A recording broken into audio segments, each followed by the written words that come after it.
सभी विद्यार्थियों को मेरा नमस्कार। मैं डॉक्टर गजेंद्र सिंह शेखावत आज आपको मानव भूगोल के एक नए विषय के साथ नए टॉपिक के साथ मानव भूगोल की शाखाएं नए टॉपिक के साथ आया हूं। मानव भूगोल की शाखाओं में जैसे कि आपको पहले की क्लास में बताया था मैंने कि मानव का विषय क्षेत्र है, उसमें निरंतर वृद्धि होती जा रहा है, उसका विषय क्षेत्र बढ़ता जा रहा है। इसलिए मानव भूगोल की शाखाएं हैं उसको अलग अलग भागों में बांट लेते हैं और उसको अलग अलग रूपों में बांटने के बाद में सबसे पहले भूगोल लेता है रोगोस्वी ने सबसे पहले मानव भूगोल की है वो 8 शाखाओं में बांटा है, 8 ब्रांचेज में बांटा है मानव भूगोल को। 8 शाखाओं में पहली आपकी शाखा है आर्थिक भूगोल। आर्थिक भूगोल, आर्थिक भूगोल के अंतर्गत 8 भागों में बांटा है।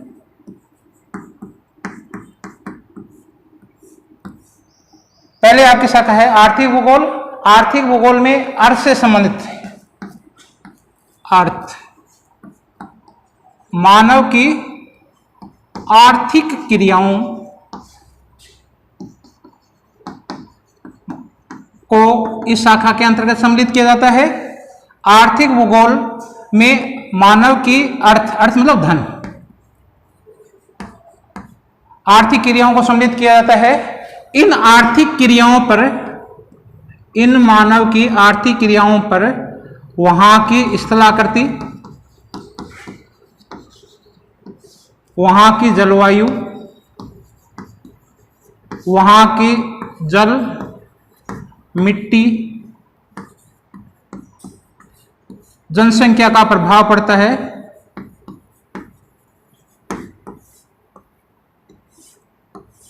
इन आर्थिक क्रियाओं का विश्लेषणात्मक तथा विस्तृत अध्ययन ही आर्थिक भूगोल में किया जाता है।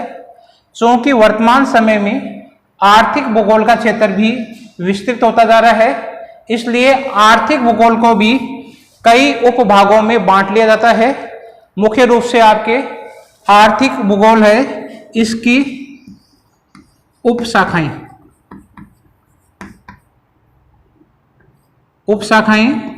उपशाखाओं में कृषि भूगोल, औद्योगिक भूगोल, खनन भूगोल आदि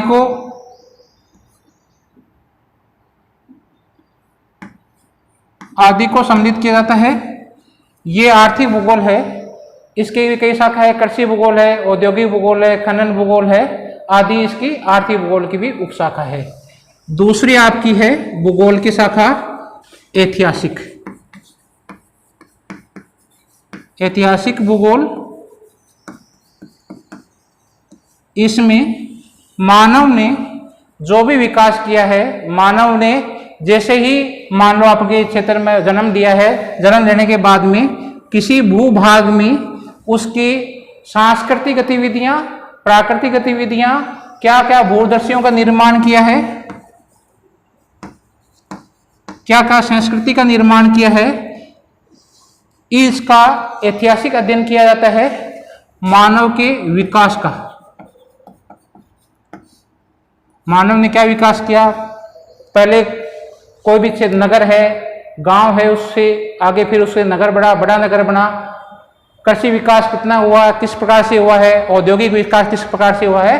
तो इतिहास के परिप्रेक्ष्य में जिस भूगोल में अध्ययन किया जाता है उसको ऐतिहासिक भूगोल कहा जाता है।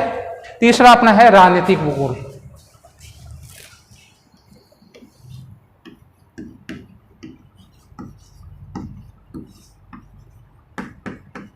तीसरी शाखा है मानव भूगोल की राजनीतिक भूगोल। राजनीतिक भूगोल के अंतर्गत जो राष्ट्रों के मध्य प्राकृतिक सीमाएं पाई जाती हैं, इन प्राकृतिक सीमाओं में जैसे एक देश से दूसरे देशों के बीच में पहाड़ी क्षेत्र है, पहाड़ी द्वारा भी प्राकृतिक सीमाओं का निर्माण होता है, नदी के द्वारा भी सीमाओं का निर्माण होता है। राजनीतिक संबंधों राष्ट्रीय व अंतर्राष्ट्रीय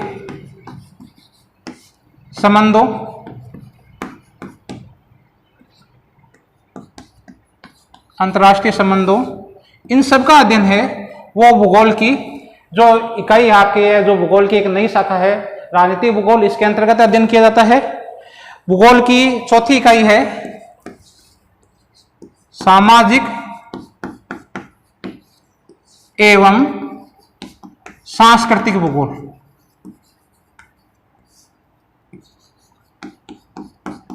इस शाखा के अंतर्गत मानव एक समाज है उससे दूसरे प्रकार से किस प्रकार से जुड़ा हुआ है।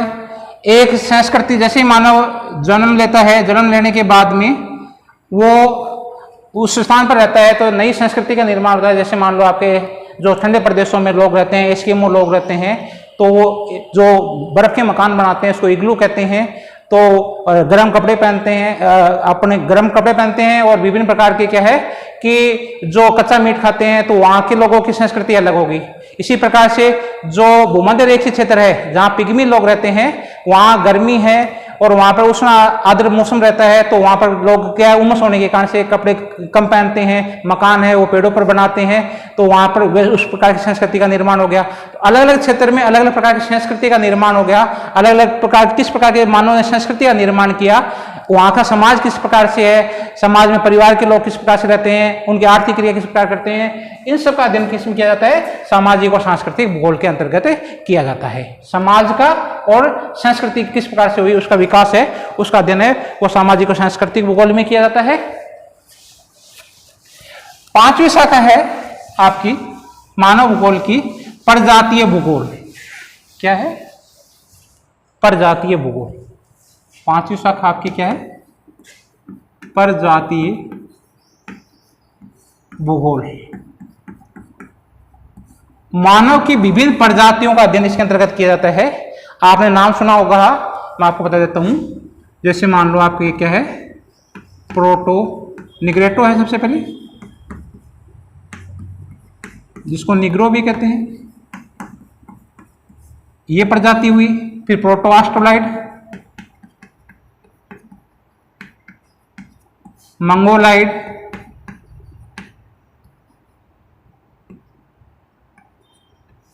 नार्डिक,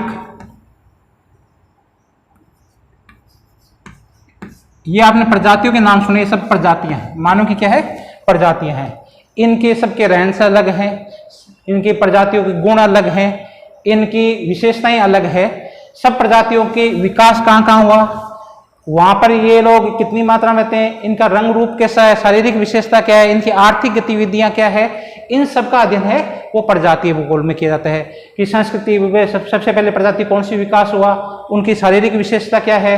मंगोलाइड के जैसे आपकी विशेषता है तो छोटा कद होता है, जो घुंघराले बाल होते हैं इनके, और हाइट में ये कम होते हैं, और क्या है नाक होती है वो चपटी होती है इनकी।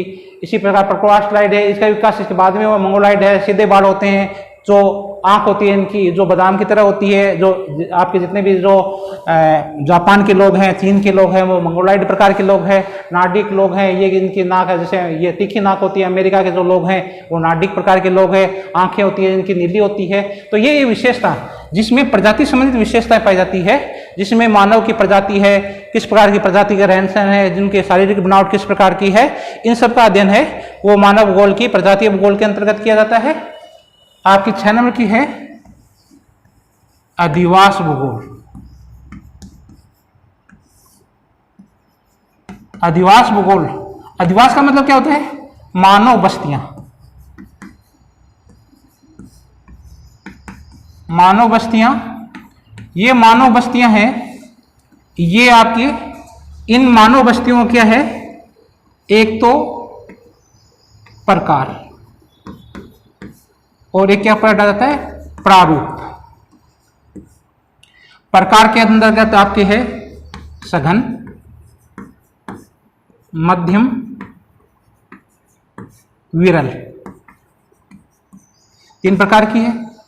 सघन का मतलब है मानव बस्तियां हैं वो पास पास है। जैसे मैदानी क्षेत्र होता है, मैदानी क्षेत्र में क्या है, लोग आक्रमण का भय रहता है, इसलिए मकान बनाते हैं, पास पास बनाते हैं, विभिन्न प्रकार की सुविधाएं पास में मिल जाती है, इसलिए लोगों के मकान पास में होते हैं। इस प्रकार के जो सघन बस्तियां जिसमें मकान पास पास में, विरल में मकान दूर दूर हैं। जैसे आपने देखा होगा कि जो पर्वतीय क्षेत्र है या जो मरुस्थलीय क्षेत्र है, वहां बस्तियां क्या होती है, बिखरी हुई होती है, मकान बिखरे हुए होते हैं, तो बस्ती का रूप किस प्रकार हो गया, आपका विरल। और इन दोनों के बीच का है वो है आपका मध्यम प्रकार, जिसमें नए अधिक घने हैं और नए पास पास रहते हैं और नए दूर दूर रहते हैं, तो ये मध्यम प्रकार का है। ये आपका क्या है, मानव अधिवास का प्रकार है। इसी प्रकार से प्रारूप में मानव बस्तियों का जो विकास है वो किस प्रकार से हुआ है। मानव बस्तियां है वो आपकी वर्ताकार है, रेखीय है, आयताकार है, त्रिभुजाकार है, बहुत सारे प्रकार हैं आपके, चौकोर है।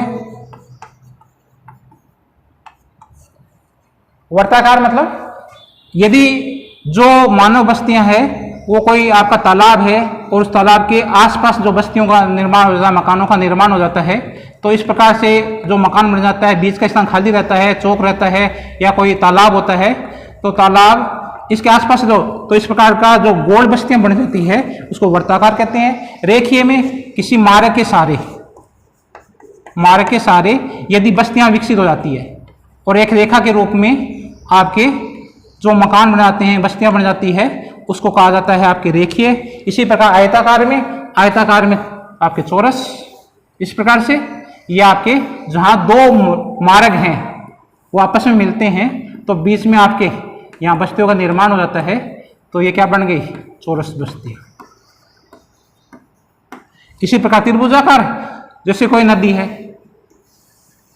इसमें दूसरी नदी आके मिलती है, तो जो यहाँ बस्तियों का निर्माण हो गया आपस में, तो क्या बन गई, त्रिभुजाकार। तो त्रिभुजाकार प्रकार की।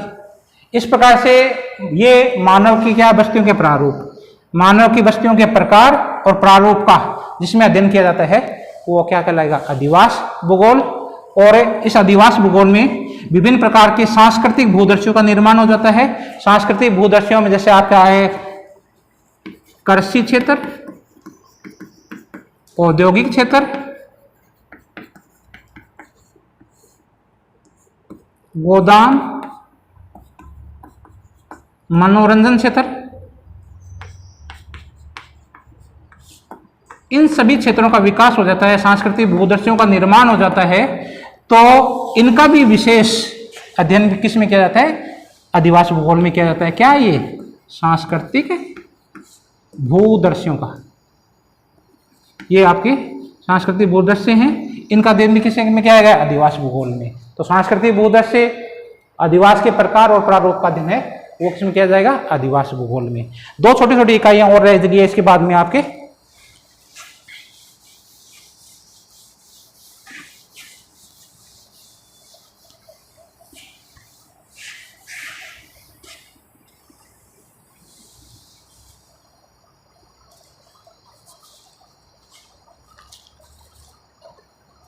जनसंख्या भूगोल। 7 नंबर आपकी है जनसंख्या भूगोल। ये भूगोल की नई शाखा है, इसका विकास वर्तमान समय में हुआ है। सबसे भूगोल की नई शाखा है वर्तमान में जिस शाखा का विकास हुआ है वो भूगोल की जनसंख्या है। इसमें जनसंख्या संबंधी जितने भी आंकड़े हैं उन सब का अध्ययन किसमें किया जाएगा, जनसंख्या भूगोल में। जनसंख्या संबंधी आंकड़े कौन से हो गए, जनसंख्या का वितरण, जनसंख्या का घनत्व, जनसंख्या का लिंगानुपात, जनसंख्या का साक्षरता, परिवहन के साधन, ये सब जितने भी हैं जनसंख्या संबंधी जो भी आंकड़े हैं उनका अध्ययन किसमें किया जाएगा, जनसंख्या भूगोल में किया जाएगा। जनसंख्या लिंगानुपात कितना है, किसी क्षेत्र का कम है ज्यादा है, जनसंख्या किस प्रकार से बढ़ी है, सघन बसे हुए हैं, विरल बसे हुए हैं, वितरण किस प्रकार से है, कौन से क्षेत्र में ज्यादा है, कौन सी सुविधा, जहाँ ज्यादा सुविधा होगी वहाँ जनसंख्या अधिक रहेगी, जैसे मैदानी क्षेत्र में जनसंख्या सुविधा अधिक मिलती है, कृषि के क्षेत्र की सुविधा अधिक मिलती है, वहाँ पर यातायात की साधन अच्छी तरह से मिल जाती है, जनसंख्या वितरण सघन पाया जाएगा।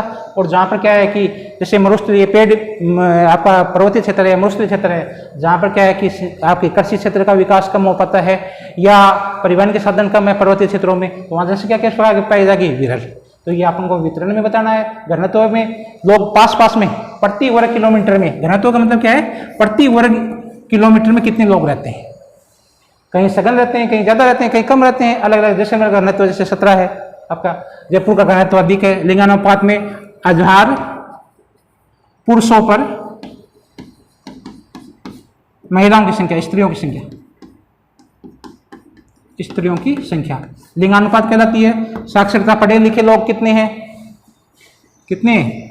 15 से 65 वर्ष के बीच के जितने भी आयु वर्ग के जो लोग हैं वो कितने पढ़े लिखे हैं, साक्षरता कहलाते हैं। परिवहन के कौन कौन से साधन हैं, ये जितने भी आपको जनसंख्या संबंधी आंकड़े हैं, इन सबका अध्ययन किसमें किया जाएगा? जनसंख्या भूगोल में। लास्ट में आपका 8वां है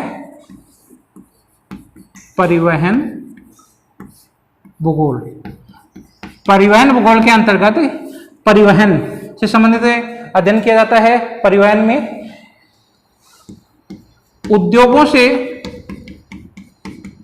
प्राप्त माल को उपभोक्ता तक पहुंचाने के लिए जिन साधनों को काम में लेते हैं उनको परिवहन कहा जाता है। क्या कहा जाता है? परिवहन। अब ये परिवहन के साधन आपके जल परिवहन हो सकता है, सड़क परिवहन, थल या सड़क परिवहन हो सकता है, या वायु मार्ग हो सकता है, वायु परिवहन हो सकता है। अब ये आपके माल पर डिपेंड करेगा। यदि माल ज्यादा है, भारी है, सस्ता है तो जल परिवहन सस्ता रहता है, काम में लेते हैं। माल कम है, शीघ्र पहुंचाना है, छोटी जगह पर पहुंचाना है, कम दूरी की तक पहुंचाना है, सड़क मार्ग वाला परिवहन अच्छा रहता है। और जो चीज हल्की है और कीमती है, जैसे हीरा या दाग की कोई व्यवस्था है, हल्की चीजों की व्यवस्था है, कीमती चीज है, तो उसको एक स्थान से दूसरे स्थान पर ले जाने के लिए किस मार्ग का काम में लेते हैं? अपन लेते हैं इसमें परिवहन साधन, जो है वायु परिवहन को काम में लेते हैं। इन परिवहन साधनों का अध्ययन भी किसमें किया जाएगा? आपके परिवहन भूगोल में। इसमें राष्ट्रीय,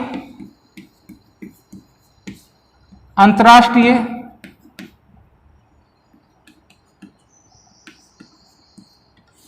मार्गों का अध्ययन भी किया जाता है, परिवहन साधन का अध्ययन किया जाता है।